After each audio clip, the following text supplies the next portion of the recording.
Okay.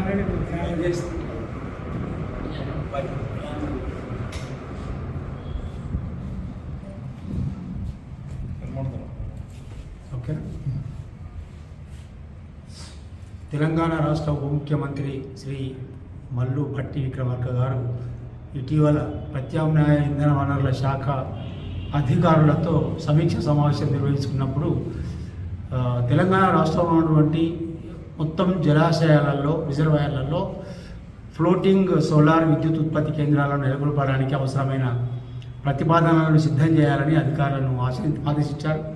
ఈ మేరకు అధికారులు ప్రతిపాదనలు తయారు చేయడానికి అన్ని రకాలుగా సిద్ధపడుతూ ఉన్నారు. దీనికి సంబంధించి రిజర్వాయర్లలో చేపలు పడుతున్న మత్స్యకారులకి గవర్నమెంట్ ప్రతిపాదించినటువంటి ప్రతిపాదనల వల్ల ఈ సోలార్ విద్యుత్ ఉత్పత్తి కేంద్రాల ఏర్పాటు వల్ల ఎలాంటి నష్టాలు జరుగుతాయి, ఎలాంటి కష్టాలు రాబోతున్నాయి అనే విషయాన్ని తెలుసుకోవడానికి ఇవాళ మేము ఈ దేశంలోనే అతిపెద్ద ఫ్లోటింగ్ సోలార్ విద్యుత్ ఉత్పత్తి కేంద్రం ఎన్టీపీసీ రిజర్వాయర్లో ఎన్టీపీసీ వాళ్ళు నడుపుతూ ఉన్నారు.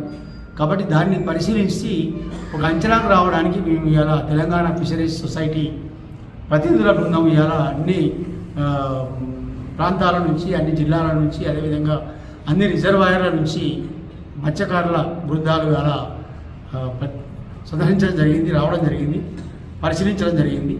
మాకు అర్థమైంది ఏమిటంటే ఫ్లోటింగ్ సోలార్ ప్రభుత్వం ఏదైతే ప్రతిపాదిస్తున్నదో అట్లాంటి విద్యుత్ ఉత్పత్తి కేంద్రాలను రిజర్వాయర్లలో పెట్టడం వల్ల ఈ మత్స్యకారులకి ఉపాధి అవకాశాలు కోల్పోతారు, దెబ్బతింటుంది అని అర్థమైంది.